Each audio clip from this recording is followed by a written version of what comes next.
Hello, everybody, and welcome to the Death of Death, where we proclaim Christ's victory over sin, death, and everything else. I'm your host, Nick Stewart, and today we have another edition of Restaurant of the Mind, where I cover all the books I've been reading. One of the most beautiful things in life is sharing things you like with other people, so I look forward to these episodes. And there's really no business to get to today, so we can just jump right in. Continuing my trek through Michael Crichton's books, I read Prey, and this is a book about nanobots, and boy, did it make me itchy. If you have any problem with, infestations and things like that, this book could mess you up pretty badly. So the nanobots in this book are 1/100th the size of a human hair, and each one is a tiny camera, so together millions and millions of them form one high-resolution camera. It starts out as a new medical product meant to be injected into someone so they can look anywhere in your body internally. But as most experiments in Crichton stories go, it goes awry. A swarm breaks loose in the desert and evolves differently than the other nanobots because it's entirely unfettered from human control. And these have artificial intelligence, so they solve problems and evolve generations and generations over the course of an hour. It's just a black cloud of tiny little mechanisms, and they're capable of a lot of destruction. So it includes a surprisingly compelling story between the main character, Jack, and his wife, Julia. Jack has recently become a stay-at-home dad after losing his job, and Julia continues to work at the same company, so a resentment soon builds between them, and then he suspects her of cheating. I was surprised by how interested I became in this story, even though I was anxiously awaiting the advent of those nanobots. I don't want to spoil anything else from this 18-year-old book if you haven't read it, so I'll leave it at that. But it was probably my favorite Crichton novel so far. It had the best balance of compelling characters, science, and good story. So those are things most present in his later books. And I think this is the third last book he wrote before he died. So it's pretty late in the game, if you don't count the posthumous books. So if concepts like artificial intelligence interest you, then this is a good one. There's also a bibliography in the back with lots of books and articles on artificial intelligence and things like that, if it compels you to read further on that topic. Next up, we've got The Son of God and the New Creation by Graham Goldsworthy.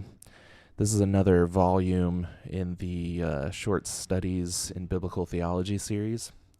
It's so good that I can't really commend it to you enough. This one goes through the biblical account of the Messiah as the Son of God, and Jesus being declared the Son of God by the resurrection, and then the implications for us as the sons of God. It was very good.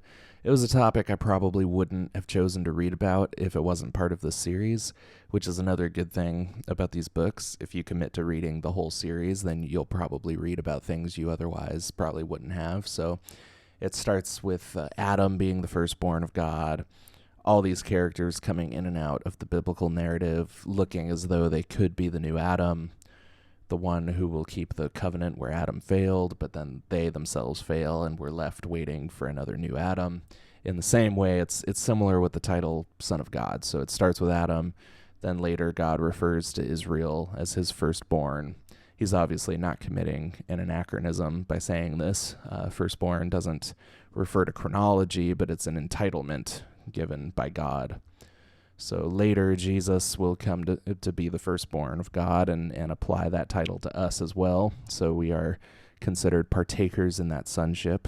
It's a very good book in a good series, and it has very cool artwork on the covers as well. So can't commend it enough. Next up, we got Gentle and Lowly by Dane Ortland. I got this book because I heard Dane Ortland on Doctrine and Devotion. Let me back up and explain my thought process here.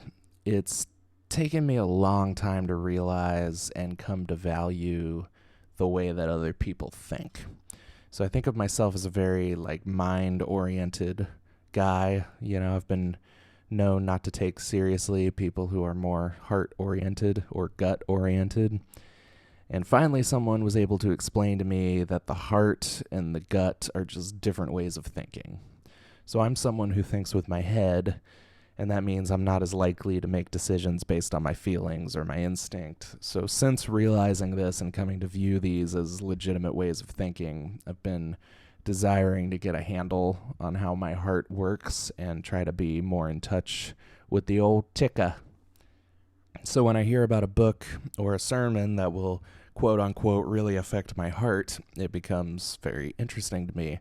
In the interview that I heard with Dane Ortland, the way he talked about this topic just sounded like a manhole with no cover that you could just fall into and never climb out of, and I mean that in a good way. The only place in all of Scripture where Jesus reveals his heart to us is in Matthew 11, when he says, "I am gentle and lowly of heart." Ortland spends the book exploring the many facets and implications of this for us as sinners and sufferers. So we often want to fix ourselves before we go to God. We want to get over our sin before we come into his presence. And the heart of Christ is most sympathetic to us in our times of sin and suffering than we are to ourselves. I learned many things from this book, but one thing I had to really relax on is my militant devotion to impassibility. So I don't mean that I stopped believing in impassibility. I mean, I just have to let the Bible speak for itself. So when the Bible says that God is grieved in his heart, for example, my natural inclination is to start arguing for why it doesn't mean what it sounds like, and that's fine and good, but sometimes I completely lose what it is trying to say. So all this talk of Jesus' heart, God's heart, Jesus' suffering, really had my impassibility feelers up in the air, but I had to relax and let it speak to me what it means to speak to me. The Bible is definitely trying to convey something when it says those things, so instead of dwelling on what it's not saying, I need to dwell on what it is saying, and I found by doing that I benefited greatly from what the Bible has to tell us about the heart of Christ. So he also utilizes the Puritans a lot, and it made me really want to get into some Puritan stuff. It's been a long time since I've set out on the difficult but immensely enjoyable task of reading some Puritan works. So in summation, this book will be a very good book for your heart, and I highly recommend it. Next up, we got Writing Tools, 55 Essential Strategies for Every Writer by Roy Peter Clark. This is a book that Patreon supporter and occasional guest of the show, Trevor Wright, bought me a few years back, and I just finally finished it. It is exactly what it claims to be in the title. It's 55 chapters on being a better writer. So it starts out with really practical things like not using adverbs unless they change the verb and not using a lot of words that end in ing. Then it graduates into more complex things. He straddles the line of what's useful for fiction and what's useful for nonfiction, but almost all these tools are applicable to both. So one important one is the concept of the story engine, like what drives the story forward. In the case of this podcast, what's driving it forward is I want to tell you about some books I've been reading, and you want to get those recommendations. So everything I say in this podcast should be moving along to that end. He says repeatedly to get the name of the dog, which means to get every detail you can about the thing you're writing about. Doesn't have to make it into the finished product, but sometimes those tiny details really bring things to life. So this is the most practical book I've ever read on writing. So if you're a writer or if you want to get into writing, this is definitely a good place to start. Next up, we've got Anatomy of the State by Murray Rothbard. If I could wager what his motive was in writing this, I'd say he attempted to give a purely observational work on the concept of government. So he speaks in the abstract with only the occasional venture into things specific to American politics. He starts with the fact that the state is really just a concept. So the only difference between you and the state is that you don't have a monopoly on force, and the state does. The state has no inherent right or privilege. It only has what it takes, and it only has what we ascribe to it. So we've just decided that certain people are in charge of punishment and in charge of taxes and in charge of roads and all these things. And that's really the only power that they have, is just that we've all kind of collectively decided that this is the entity that handles these things. This book is only about 55 pages, so it's amazing the amount of things that he crammed into this short work. It's probably really not even considered a book. It's more of a pamphlet. And he moves on from the concept of the state to their control over the educational system.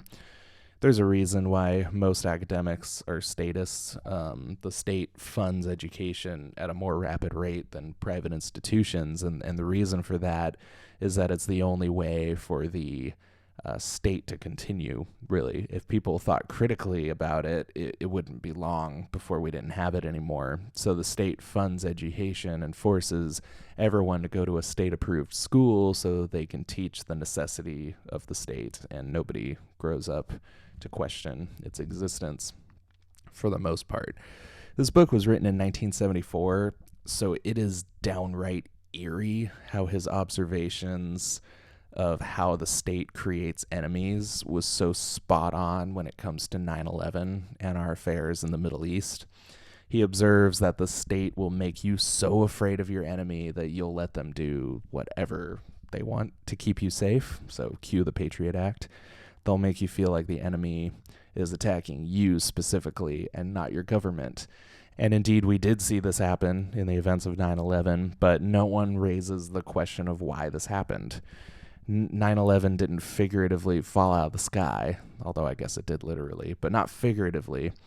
There was a lot of U.S. government malfeasance leading up to us getting attacked that way, so we don't tend to focus on that so much. They just sort of painted it like this attack came out of nowhere and we were targeted specifically, and not the government, but in reality, it was the government's actions that led to it. So that was kind of a rabbit trail. I just wanted to underline how creepy it was that in 1974, it sounded like he was writing about the Iraq War after the fact. This is a short thing, so it makes some of the more complex parts a little easier to handle. I highly recommend it as a starting point in libertarianism or anarcho-capitalism if you're into that kind of thing. All right, so next up is The Andromeda Strain by Michael Crichton, another Crichton book here. This is an older one. Most of the other ones I've been reading are from like the late 80s to the early 2000s, but this one was published in 1969. So a satellite is sent into space to collect things for a study, just dust and organisms and things like that, mostly the only stuff you can find in space. It comes back into orbit and lands in a small town in Arizona, and everybody dies. So some biologists, maybe epidemiologists, go investigate and find an old man and a baby have survived it. So they have to figure out what these two people have in common, like why they were able to survive this biochemical thing, and also figure out what this virus is. So one of the things that's good about Crichton is that in every book, he just submerges you into the world of a particular study. So if you're reading one of the Jurassic Park books, you're submerged into the world of paleontology and evolution and things like that. If you're reading Prey, which I talked about earlier, you're just submerged into the world of artificial intelligence and all the implications of that. In Next, you're submerged into the world of genetics. In this book, you're submerged into the world of microbiology and virology. I'll be honest, there were some things that I didn't understand, but even when I didn't understand the specifics, he packages the information in such a way that I at least understand how it impacts the story, and it's still interesting. So even if you don't know the ins and outs of microbiology, you still understand the point being made and what it means for the characters and the story. So still a very enjoyable read if you're ignorant to those things like I am. I won't belabor any more praise of Michael Crichton for now, because there are a few more of his books left to talk about. I think maybe just one more. So next up is The Gospel, How the Church Portrays the Beauty of Christ by Ray Ortlund.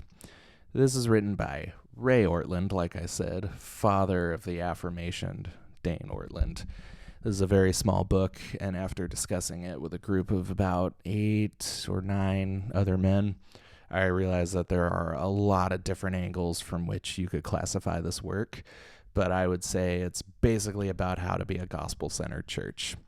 And that is a very blown out phrase that hardly means anything anymore. But I think this book serves well to tie up all those unknown ends that go along with the phrase and get that phrase back to actually meaning something again. I wish I had written a few things down as I was reading it, and unfortunately I left this book in California along with most of my library. But one thing I recall is him explaining gospel doctrine and gospel culture. And he basically said if you have the doctrine without the culture, you'll be hypocritical. And if you have the culture without the doctrine, you'll be incredibly fragile. So only with both gospel culture and gospel doctrine do you have the power of the Spirit behind you, and that will make for a healthy church. So far, I like everything I've read by any member of the Ortlund family. Ray and I think 2, maybe even 3 of his sons all write theology, and they've all been very good so far. Next up is Covenant and God's Purpose for the World by Thomas Schreiner. This is another in the Short Studies in Biblical Theology series. It's very similar to all of the introductory works that I've ever read on covenant theology, but it's about half the length. So if you're trying to introduce these ideas to someone or looking for introductory materials for yourself even, this might be a very good place to start with them. I find that every work on this topic can unveil a lot to me about Scripture that I didn't know before. And since I've read a lot on covenant theology, this was a lot of really useful repetition, inculcation, if you will. But one thing in particular I can remember that I learned from this book specifically is the flow of the first 6 chapters of Genesis. So you have the garden narrative, and then Cain and Abel. That's chapter 4. And then chapter 6 is Noah. So what's the deal with chapter 5? Is that just a random genealogy? No. And I've never noticed this before, but Schreiner calls it a roll call of death. So death and sin enter the picture in chapter 3. We see the effects of it taking place in chapter 4 with Cain and Abel. And then in chapter 5, we get a long list of people and how they died.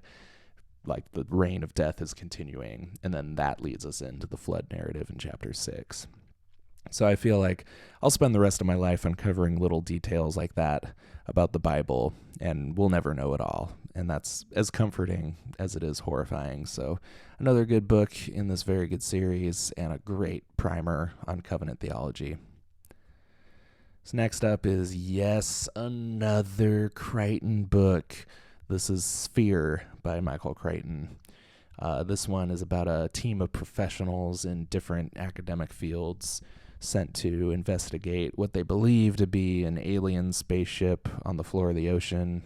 So the main character is a psychologist. So remember how I told you that each Crichton book submerges you into a world? Well, this book literally submerges you because it mostly takes place on a submarine, but it also submerges you into the world of psychology. So this character has to figure out the psychology or the assumed psychology of a life form that he doesn't know anything about yet. How do we know they could even communicate with us? What if they have a sense that we don't? What if they don't see or hear, but they have this other sense entirely, and we have literally no way to relate to them? Like, how would we let them know that we mean them no harm? So toward the end of the book, and this isn't going to spoil anything, but the example is given about an organism in space coming across a satellite. And they get on the satellite and they're exploring it. And it ends up getting into the wiring of the satellite, and it's just fried to death. Now, the organism, this tiny little organism, will probably think that this was a huge trap set for microorganisms to fall into. But that's because the organism doesn't have even like any categories to understand what that satellite could possibly be used for. So eventually, the psychological framework is applied to the unconscious, and I can't really say any more without giving massive spoilers, so I'll leave it at that. But this was written in 89, so it's right in between Crichton's early stuff with less developed story and characters, and his later stuff that has much better story and characters. So far, by my estimation, this is like the turning point at which his characters started to get a lot more interesting and compelling. So 89, and then, the 90s lead us into like Jurassic Park, and I think Timeline was in the 90s, and then the 2000s have like Prey and State of Fear. And next, I'm reading State of Fear now, so on the next Restaurant of the Mind, you'll definitely get to hear about that one and all of its climate change wonderful information. Well, unfortunately, given how busy I've been with the recent move, that's all I've been able to finish reading since our last Restaurant of the Mind episode, so we'll have to leave it there, but I think our next one is going to be in January, first Tuesday of January. I want to know what you're reading, so head over to Instagram, Facebook, or Twitter and comment what you've been reading on the recent graphic, which will ask the question, what have you been reading? Also, if you're not a Patreon subscriber, it's only $4 a month, and like I say, that's less than a good cup of coffee. So that gives you early access to this podcast, an entirely separate, exclusive podcast, occasional voting rights for episode topics, and some hopefully soon-to-be-announced deals on merchandise. So you'll want to head over to patreon.com/deathofdeath to get started over there. I've been your host, Nick, here to warn you that the nanobots have achieved symbiosis, and if you're as committed to Christ's victory as I am, I'll be here to do it with you all again next week. Goodbye for now.